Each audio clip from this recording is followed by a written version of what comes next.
Welcome to Stories by Peter Hubb. Amelia had forgotten how the air smelled in Asheville. It was a crisp, clean scent of pine and damp earth, a stark contrast to the exhaust fumes and concrete dust of New York City. She drove her rental car through the familiar streets, the Blue Ridge Mountains a deep, bruised purple against the late afternoon sky. Every turn brought a fresh wave of nostalgia and a fresh wave of dread. She was here to mend a relationship, to try and bridge the chasm that had opened between her and her father, Elias, 10 years ago. A chasm she had helped create. She found the old house unchanged, its porch swings still creaking, the overgrown garden still a wild tangle of color. The scent of turpentine and oil paint, a smell that had defined her childhood, was the first thing to hit her as she stepped inside. Her father, a man who had once been hailed as a prodigy of the American landscape art scene, was a shadow of his former self. He sat hunched over a canvas in the living room, his hands trembling, his face a roadmap of age and illness. The canvas was covered with a chaotic mess of colors that made no sense. He was a master painter, but this was a disaster. "Amelia," he said, his voice a gravelly whisper.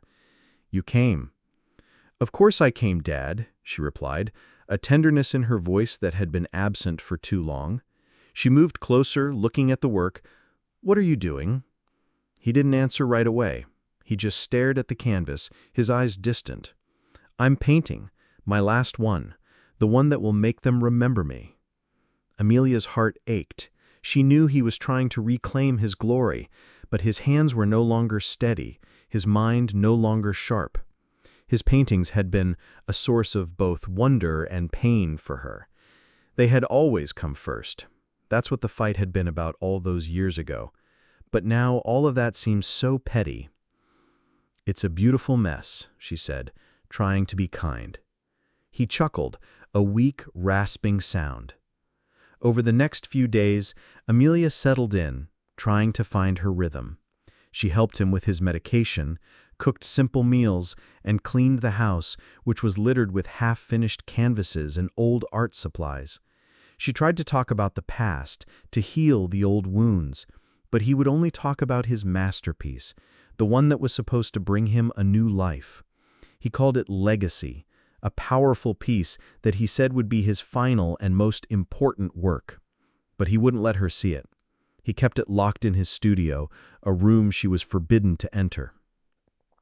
One afternoon, while tidying the house, she stumbled upon a canvas tucked away in the back of the closet, a painting she remembered from her childhood, Autumn's Mist. It was a beautiful, ethereal landscape of the Blue Ridge Mountains, a masterpiece that had won him countless awards. But the canvas was cracked and the paint was peeling. "I'll fix it for you, Dad," she said, her voice filled with a professional confidence. He just nodded, his eyes fixed on the television, a blank look on his face. She took the painting to a spare room and set up her restoration tools. It was a tedious process, but a familiar one. She worked with care, cleaning the surface, reinforcing the cracks, and applying tiny dabs of paint to fill in the missing spots. As she worked, she noticed a small, almost imperceptible detail near the bottom of the canvas. It looked like a tiny puncture, as if someone had driven a pin through the canvas and then covered it up. Curiosity piqued. She examined it more closely. It was not a flaw, but a deliberate mark. As a restorer, she had trained her eyes to see things that were not meant to be seen. The mark was a microscopic, stylized letter J hidden in the foliage. She traced it, feeling a small divot in the canvas. She had never seen her father use a marking like that before. She carefully worked her way around the letter, applying a solvent to the spot. The paint began to fade away, revealing a small, folded piece of paper tucked inside the canvas. It was a single, tiny note rolled up into a perfect cylinder. Her heart pounded in her chest. She carefully unfolded the note with a pair of tweezers. It was a coded message, written in a shaky but familiar hand, her father's handwriting. The message was simple, a series of numbers and letters with no apparent meaning. But the numbers looked like coordinates, and the letters, they were too familiar. They looked like the initials of a person's name. She felt a cold dread settle in her stomach. This wasn't a master painter's hidden message. This was something else. She looked at the note and then at the painting, a feeling of unease washing over her. Autumn's Mist had a twin, a perfect copy that no one knew about, and she had a feeling that this note was the key to finding it. This wasn't a simple restoration. This was a mystery, a dark secret buried within her father's art, and she had just stumbled upon it. The small, coded note burned in Amelia's hand. The stylized J and the series of numbers and letters were a puzzle, and her mind, trained to restore art, was now racing to solve a much darker mystery. She looked at her father, still lost in the distant glow of the television, a frail, confused old man who seemed incapable of such a complex lie. Yet the evidence was in her hand, a whisper from the past. She rolled the note and carefully tucked it back into the canvas. A secret within a secret. She wasn't a detective, but she was her father's daughter, and she knew a few things about him that no one else did. The letters and numbers on the note felt like a signature, a personal cipher he had created. It was the handwriting of a man in a hurry, in a state of distress. It wasn't just a code. It was a cry for help. That night, Amelia couldn't sleep. She sat in the dimly lit living room, the Autumn's Mist painting propped against a wall, its serene landscape hiding a turbulent truth.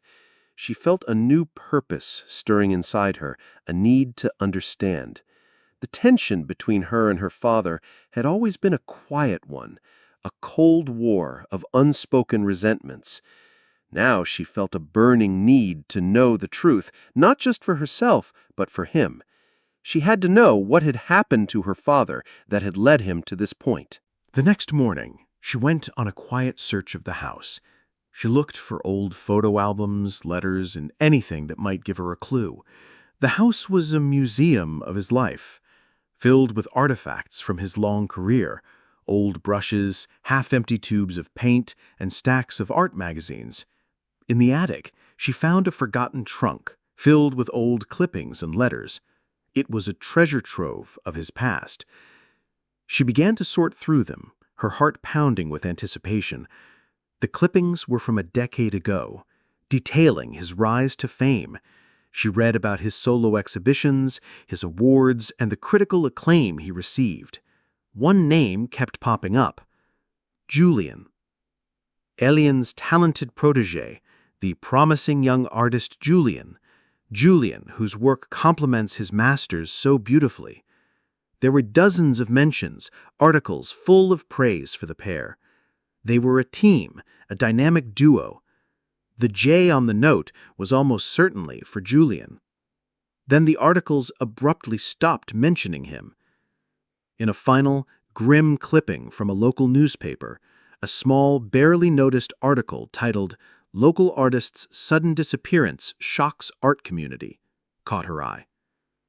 It didn't mention Julian by name, only a promising young artist who worked closely with a renowned local master. The police, it said, had no leads. The article concluded that the artist had simply skipped town. But Amelia didn't believe it.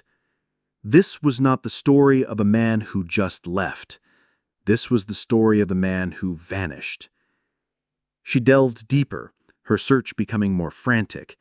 She found a leather-bound journal, a personal diary her father had kept.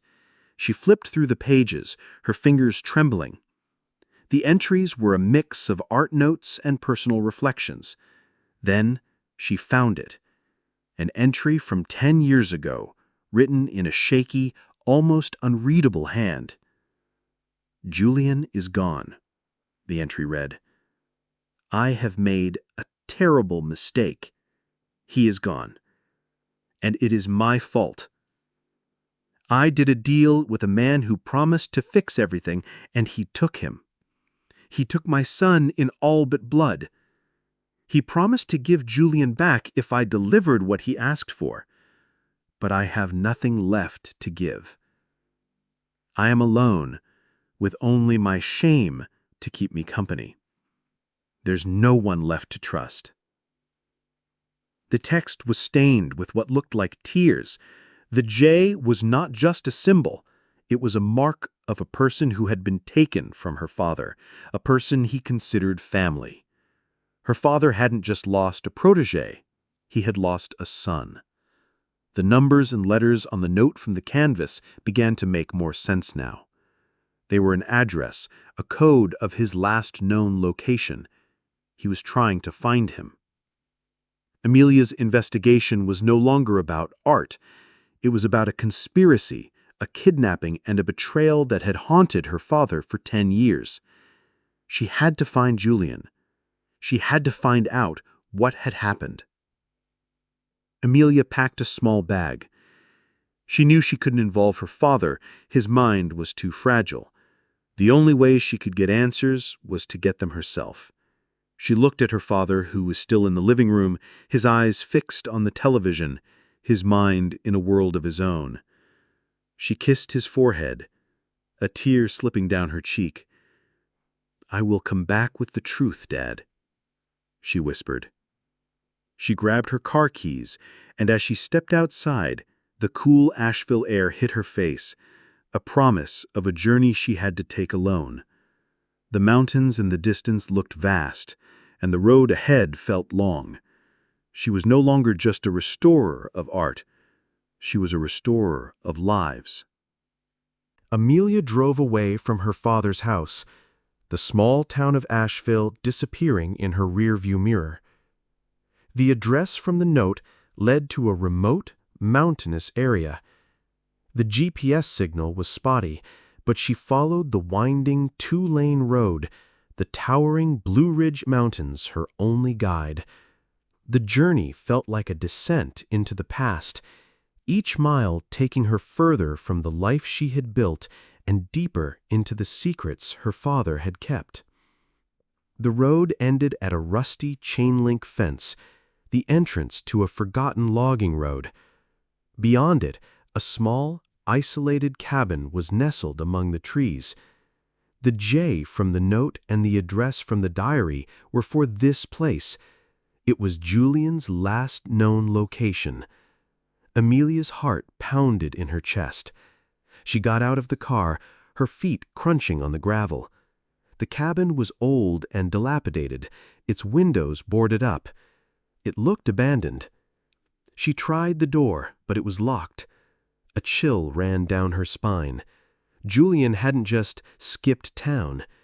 He had been here, in this remote place, for a reason. She circled the cabin, looking for another way in. At the back, she found a small, partially open window. She pushed it open and slid inside. The cabin was a time capsule of a life abruptly ended. There was a thin layer of dust on everything, but it was clean, as if someone had just left. A half-eaten sandwich sat on a plate, on the small kitchen table, a glass of water next to it. It was Julian's favorite, a simple sandwich with pickles and cheese, the one he always ate with her father.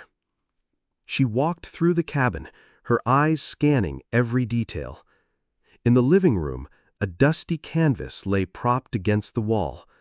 It was a half-finished self-portrait. Julian's face was etched with a mixture of hope and fear, his eyes wide and panicked. The style was his, but the colors were her father's. They had been working on something together. On a small wooden table, she found a stack of letters. They were from Julian to her father, and the last one was dated 10 years ago. "He's watching me, Elias, the man I told you about. He knows about our plan. I'm leaving. He told me he'll get me if I don't give him the painting. I'm afraid, Elias." The letter ended abruptly, as if he had been interrupted. Amelia's hands trembled as she read. Julian wasn't a traitor. He was a victim. Her father's frantic diary entries, the coded message, the fake painting, it all came together. Julian had been taken. She then saw a small, hidden panel in the wall. Her father had always had a thing for hidden compartments. She pushed it open, revealing a small box. Inside, there was a small note. It was from a man named Thorne. The note was a contract, a deal. Elias was to create a perfect replica of his masterpiece, Autumn's Mist. Thorne would then sell both paintings, the original and the replica, on the black market for a huge price. The money would go to pay off Elias's debts. But there was a twist. The contract was about Julian. Thorne was to take Julian and hold him until the deal was done. Amelia felt sick. Her father had sacrificed Julian to save himself. It was a cold, brutal, and heartbreaking truth. But the note also had a final line, scribbled in her father's hand. "He's gone. He took both." Amelia's mind reeled. The man named Thorne had double-crossed her father. He had stolen both the original and the fake painting, and had disappeared. Julian was now a hostage, a pawn in a bigger game.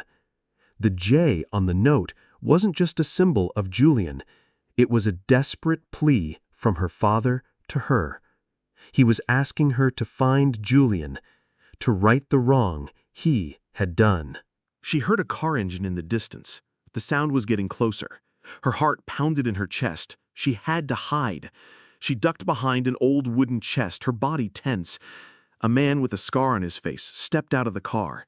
He walked towards the cabin, his eyes scanning the area. He was here to check on the cabin to make sure no one had been there.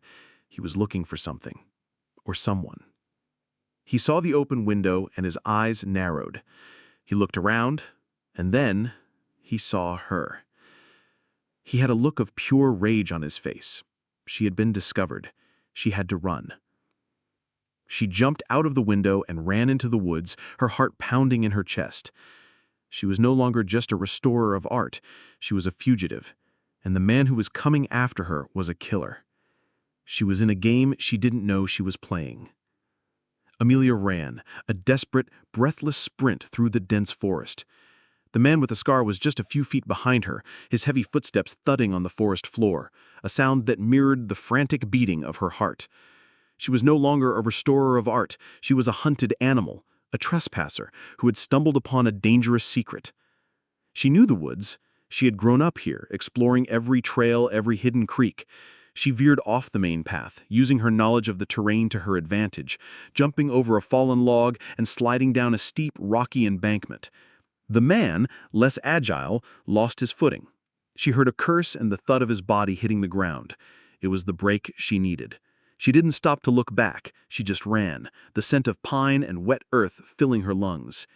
She ran until she couldn't anymore, her legs burning, her lungs screaming for air.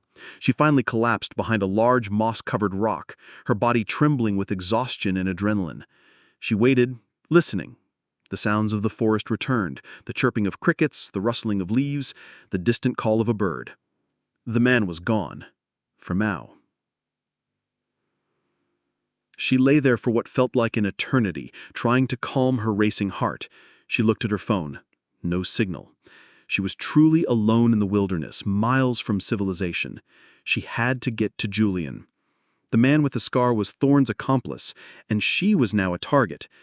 With renewed purpose, she dragged herself to her feet and began walking. The sun was setting, painting the sky in fiery shades of orange and red. The air grew cold, and she had to keep moving to stay warm. After hours of walking, she saw the faint glow of a gas station in the distance, a beacon of hope in the dark. She reached the gas station, her body aching, her clothes covered in dirt and mud. She went inside, a disheveled mess. The cashier, a kindly older woman, looked at her with concern. "Are you all right, dear? You look like you've been in a fight with a bear." Amelia managed a weak smile. "Something like that," she said, her voice hoarse. She bought a bottle of water and used the payphone. She had a number from Julian's letters, an old landline. She dialed it, her heart in her throat. It rang, once, twice, 3 times. Then a click. Hello? The voice was hesitant, quiet. It was Julian. "Julian? It's Amelia, Ilias's daughter," she said, her voice a rush of words. "I found your cabin. I know everything. I know about Thorn. I think he's trying to find me. You have to tell me where you are. We need to talk." There was a long silence on the other end. "I don't know who you are," Julian said, his voice flat. "I think you have the wrong number." He hung up. Amelia's heart sank. He was scared. He didn't trust her. She had to try again. She called again, and this time, before he could hang up, she spoke a name. "Autumn's Mist?" Another long pause. "Where are you?" he finally said, his voice a tight whisper. She gave him the address of the gas station. He told her to wait, that he would be there in 10 minutes. The call ended. Amelia's mind was a whirlwind of emotions, relief that she had found him, and fear that she had just put him in danger. 10 minutes later, an old, beat-up truck pulled into the parking lot. A man with a deep tan, a tired face, and graying hair stepped out. It was Julian. He looked nothing like the boy in the self-portrait. Life had not been kind to him. "Julian?" he said, his voice filled with a mixture of disbelief and fear. "What did you do? Why did you come here?" "I had to know. I found the note, the cabin, the contract. I know what happened." They sat in the truck, the silence heavy between them. Then Julian started talking. He told her everything. He told her how Ilias had been a kind man, but a reckless one. He had made a series of bad investments, and his company was on the verge of ruin. He had fallen in with a ruthless art dealer named Thorn, a man who saw no difference between a masterpiece and a commodity. Thorn had offered to pay off Ilias's debts in exchange for a favor, a very specific favor. He told Ilias to create a perfect replica of his masterpiece. Thorn had a buyer in the Middle East, a man who was obsessed with Ilias's work. The plan was to sell the fake to this man, and then Thorn would sell the original on the black market. Ilias would be free, and Thorn would make a killing. "But the note from the cabin said Thorn took both," she whispered. "He did," Julian said, a wave of pain crossing his face. "After the replica was finished, Thorn came to the cabin. We were going to meet in a few days. Ilias was going to give him the replica, and Thorn was going to give him the money to pay off the debts. But Thorn said the buyer wanted the original, and he wanted it now. Ilias said he had already sold it. That was a lie. Ilias tried to stand up to him, but Thorn was a killer. He took both paintings and a little something extra to make sure we couldn't go to the police. He took me. He threatened to kill me if Ilias ever went to the police." Amelia's breath hitched in her throat. Her father had sacrificed himself to save Julian. He hadn't just lost an apprentice, he had lost a son. "He's been hunting me ever since," Julian said, his voice a low growl. "He knows I know too much. He knows I can expose him." "We can expose him together," Amelia said, a new resolve hardening her voice. "I have the proof, the contract, the note. He wants both paintings, but he also wants something else, the one thing that can destroy him, the secret he's hiding." "What are you talking about?" Julian asked. "I don't know yet," Amelia said, her eyes fixed on the empty road. "But I have a feeling that my father knew what it was, and he gave me the clue. It's a secret that he hid within his art, a secret that can destroy Thorn. We have to find it. We have to find a way to expose him. We have no choice."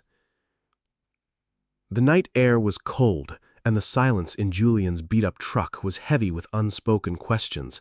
Amelia looked at Julian, a man she had only known through a hidden note and her father's desperate journal entries. Now he was her only hope. "So where is he?" Amelia asked, her voice a hushed whisper. Where does Thorn live? Julian shook his head. Nobody knows. He's a ghost. He operates out of old art galleries and auctions, but he doesn't have a permanent address. He's always one step ahead. What about the paintings? Amelia asked, her voice full of urgency. Does he still have them? Julian nodded. I think so. He told me that he would use them as a bargaining chip.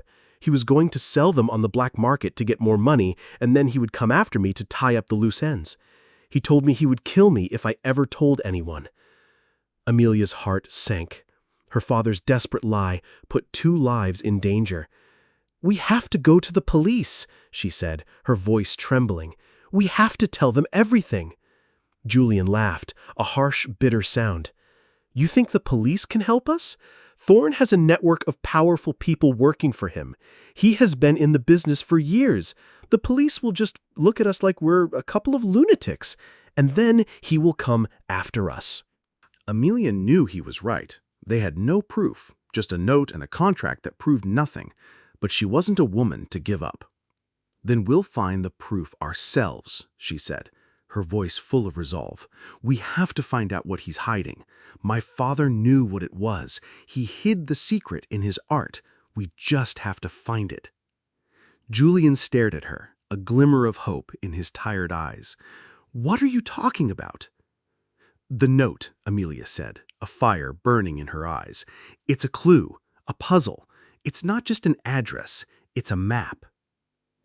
Julian looked at her, a look of confusion on his face. A map to what? I don't know, Amelia said, her voice full of a sudden, desperate energy. But I have a feeling it's a secret that can destroy him. The note is in my father's handwriting, but it has a different style. It's not just a code, it's a work of art. They drove to a motel, a cheap, run-down place with a sign that read, "No vacancy," in faded letters. Julian parked a truck in the back, and they got a room. The room was small and smelled of stale cigarettes and desperation, but it was safe, for now. Inside the room, Amelia laid the note on the small wooden table. Julian looked at it, his eyes fixed on the numbers and letters. He had seen it before, but he had never understood what it meant.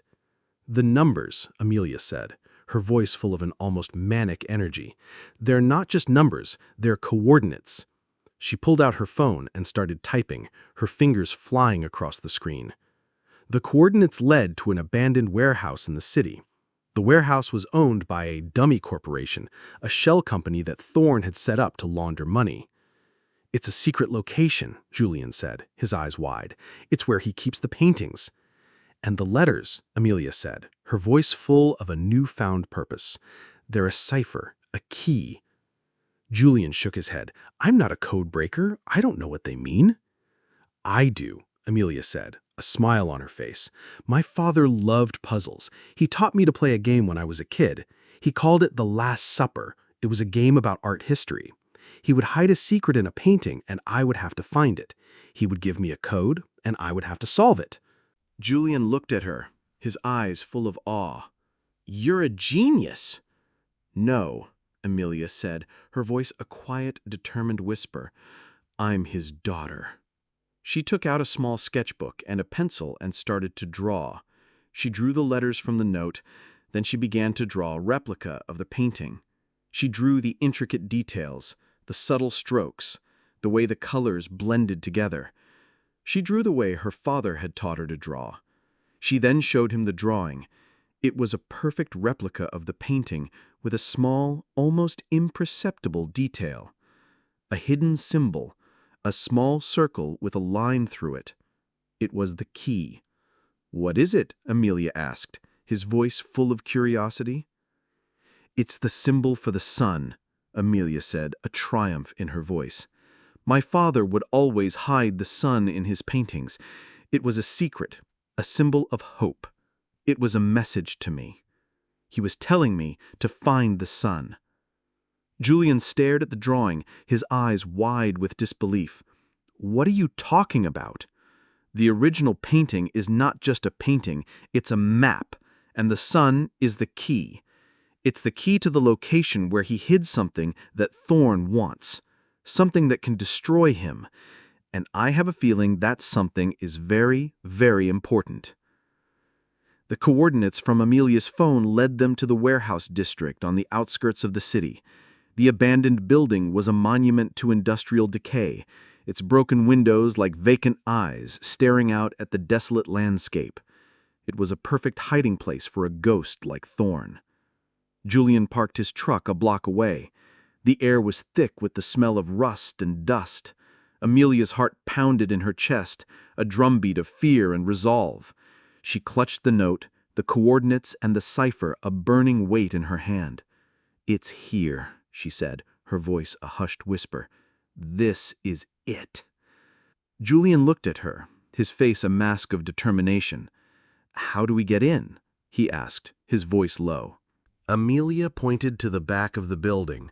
She sat in front of the computer for a couple of hours, typing codes into the box on the page. "There's a loading dock. It's a blind spot for the cameras. My dad taught me to spot weak points in any structure. It's what I do for a living." They crept towards the loading dock, their footsteps muffled by the sound of the wind. They found a small, unlocked side door, a relic of a time when the building was a bustling hub of commerce. They slipped inside, the darkness and the silence swallowing them whole. The air was cold and stale, thick with the scent of old wood and paint. They used their phones as flashlights, the beams cutting through the gloom. The warehouse was a cavernous space, filled with forgotten machinery and dusty crates. The walls were covered in a film of grime, the concrete floor littered with debris. They walked slowly, their eyes scanning every corner. They found the paintings in a hidden room at the back of the warehouse, a small, makeshift studio with a single window. They were propped against the wall, covered in plastic sheets. There were dozens of them, masterpieces by forgotten artists, all a part of Thorne's illegal collection. And then there was Autumn's Mist. Amelia's heart leapt. She pulled off the plastic sheet, her breath catching in her throat. The painting was even more beautiful in person. The colors were vibrant, the details exquisite. It was a perfect piece of art, a living testament to her father's talent. She ran her fingers over the surface, her mind racing. "The sun," she whispered. "The key is in the sun." Julian looked at her, a puzzled expression on his face. "What are you talking about?" "The hidden symbol," Amelia said, her voice full of a sudden, desperate energy. "My father told me to find the sun. It's a clue, a secret compartment." She looked at the painting, her eyes fixed on the small, almost imperceptible detail. She saw it, a small golden orb hidden in the foliage, a single brilliant spot of color in the sea of greens and browns. She pushed on it, but nothing happened. She tried to pull it, but it was fixed in place. She felt a moment of despair. Her father's last message was a dead end. But then she remembered his words. "It's a secret, a symbol of hope." It wasn't just a symbol, it was a physical clue, a key to a hidden compartment. She pulled out her phone and opened a file from the flash drive. It was a replica of the painting she had made, with the hidden symbol circled in red. She looked at the drawing, and then at the painting. The sun wasn't on the surface of the canvas. It was behind it. She carefully lifted the painting from the wall. The back was covered in a thin layer of canvas. She found a small, almost invisible seam and peeled it open, her fingers trembling. Inside, nestled in a small, hidden compartment, was a small, black notebook. A ledger. Amelia's breath hitched. This was it, the secret her father had been hiding, the thing that Thorne wanted. She opened it, her eyes scanning the pages. It wasn't just a list of clients. It was a detailed record of every illegal transaction Thorne had ever made. The bribes, the money laundering, the blackmail. It was all there, in her father's elegant, neat handwriting. But there was more. There was a final entry, scrawled in a frantic hand. "I'm sorry, my love. I tried to save him, but I failed. He's here. He's a monster. I had to do it. It's the only way to save my legacy." The note ended abruptly. It was dated a few days before her father's death. Amelia's heart ached. Her father hadn't just created a fake painting. He had documented Thorne's crimes, and then he had killed himself to protect Julian. He had given his life to save his apprentice, to save her. "What is it?" Julian asked, his voice filled with urgency. "It's the truth," Amelia said, her voice a low growl. "It's Thorne's life's work. It's a list of every crime he's ever committed, and I'm going to use it to destroy him." Amelia held the small black ledger, its pages filled with the damning evidence of Thorne's crimes. It felt cold and heavy in her hands, a paradox of pure truth in a world of deceit. Her father hadn't just died to save Julian. He had died to give her this, the one thing that could bring Thorne down. "This is it," she whispered, her voice filled with a cold fury. "This is how we expose him." Julian's face was pale, his eyes wide with a mixture of fear and awe. He asked, "What do we do now? Do we call the police?" "No," Amelia said, shaking her head. "We have to do it our way. We have to do it in a way that makes Thorne's world collapse. If we call the police, he'll find a way out. He has people on the inside. He's a master of manipulation. We have to expose him publicly, in a way that leaves him nowhere to run." She pulled out her phone and began to search, her fingers flying across the screen. She found what she was looking for: an upcoming auction at the prestigious Beaumont Galleries in New York. The auction, she knew from her own work in the art world, was the most exclusive of the year, a showcase for the world's wealthiest collectors and dealers. It was the perfect stage for their final act. "The Beaumont Galleries," she said, a grim smile on her face. "He's going to sell the masterpieces there. He'll be there, and so will everyone who matters in the art world. This is our chance."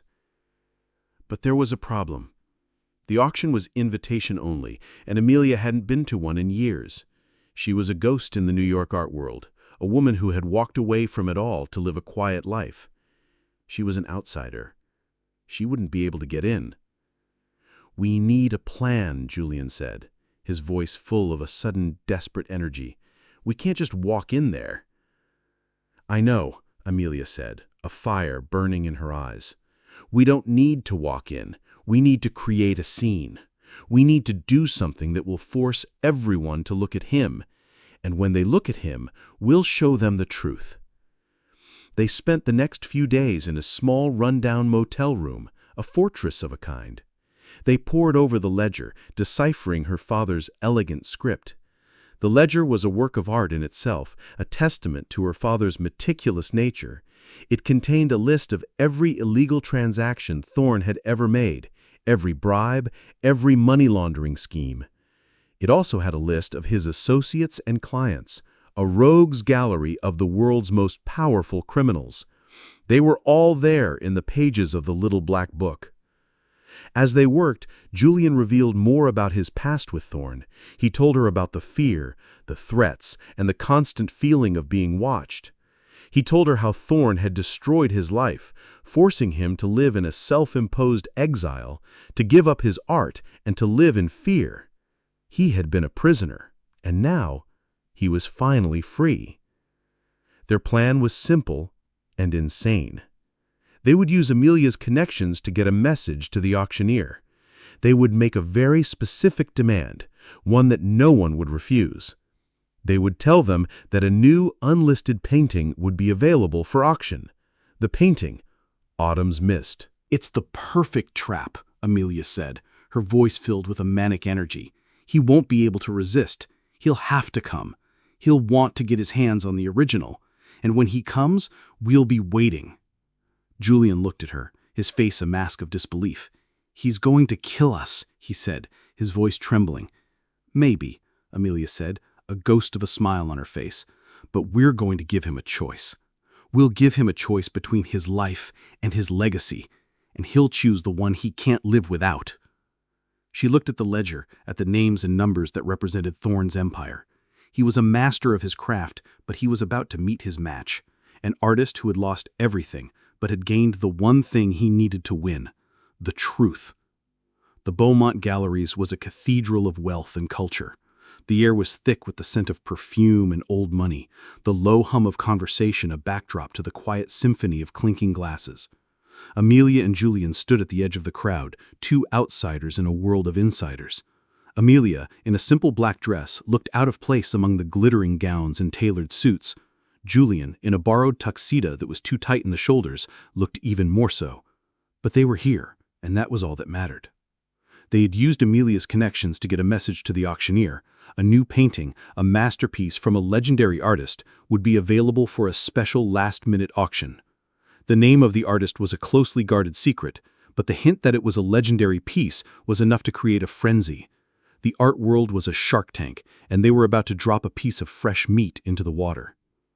They spotted Thorne almost immediately.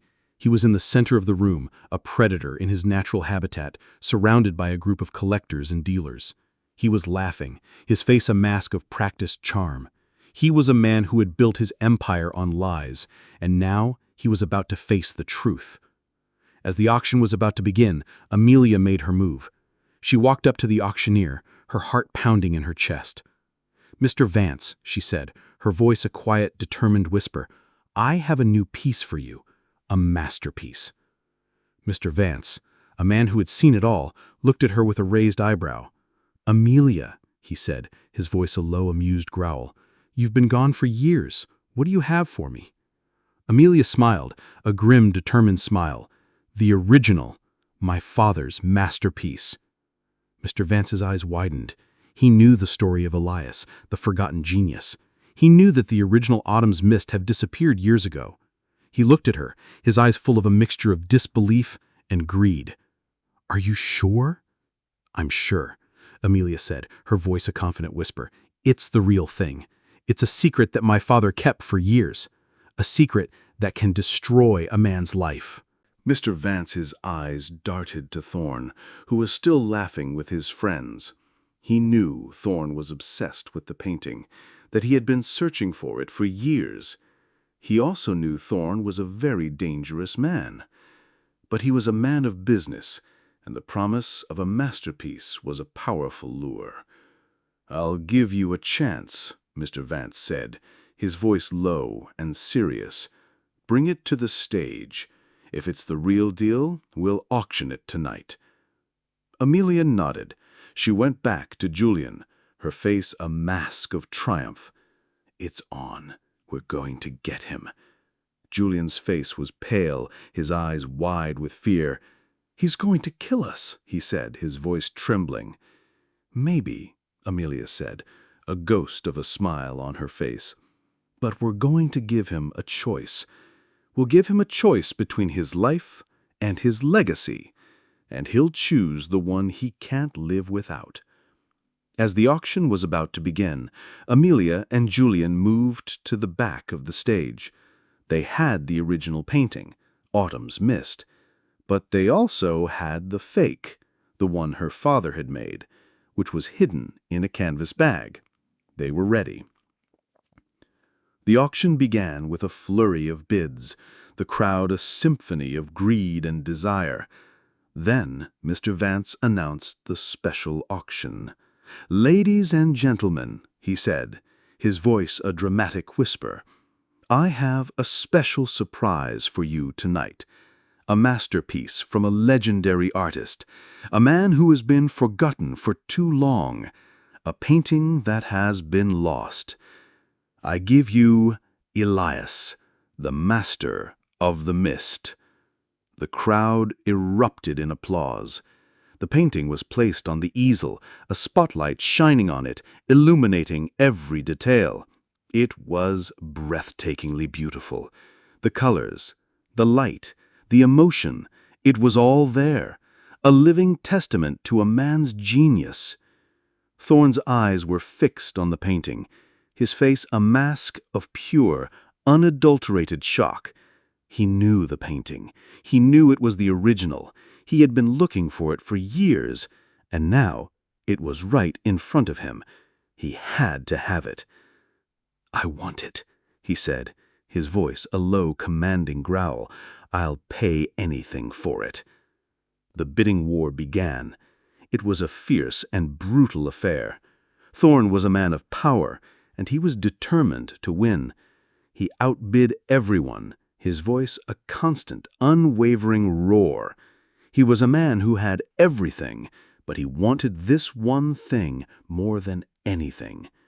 And then Amelia made her final move. She walked onto the stage, a ghost in a black dress. She stood next to the painting, a small, defiant figure in the midst of the madness.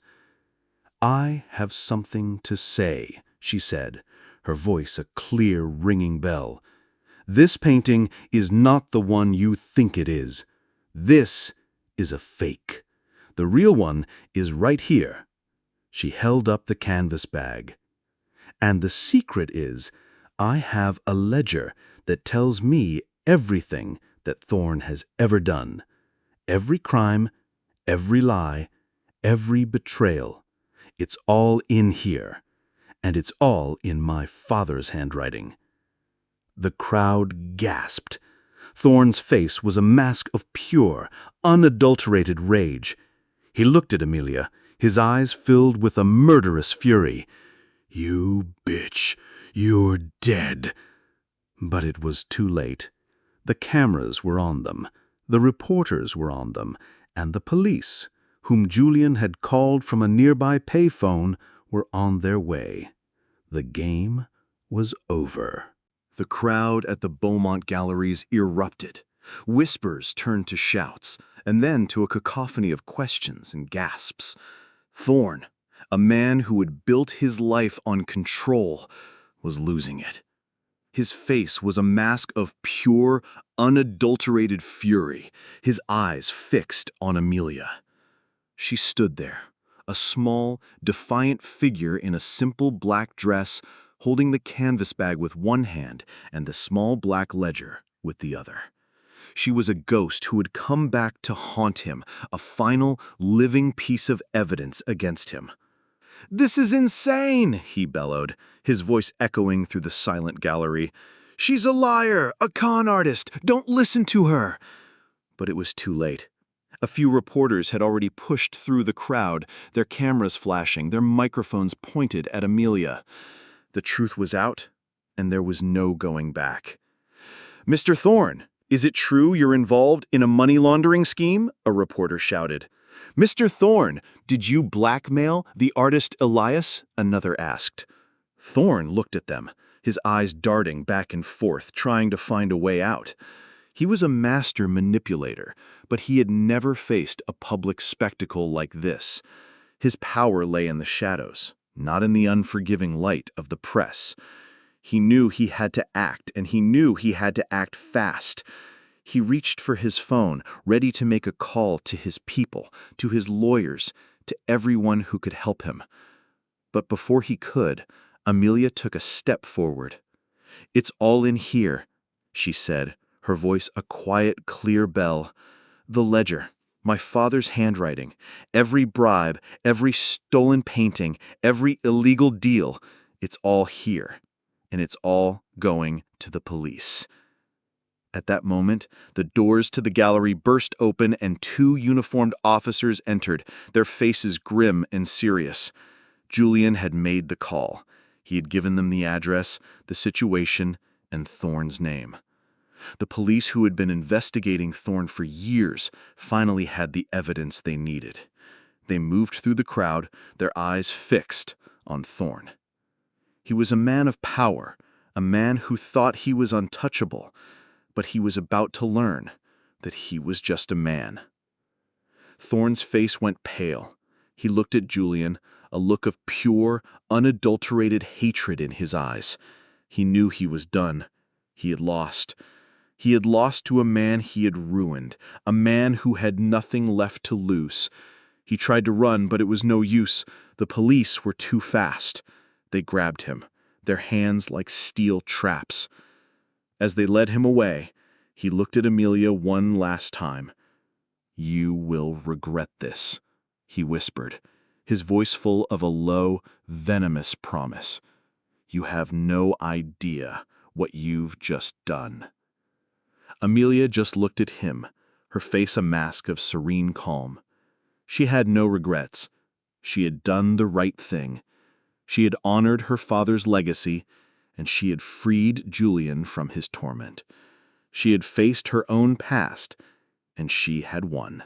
She watched as he was led out of the gallery, his face a grim mask of defeat.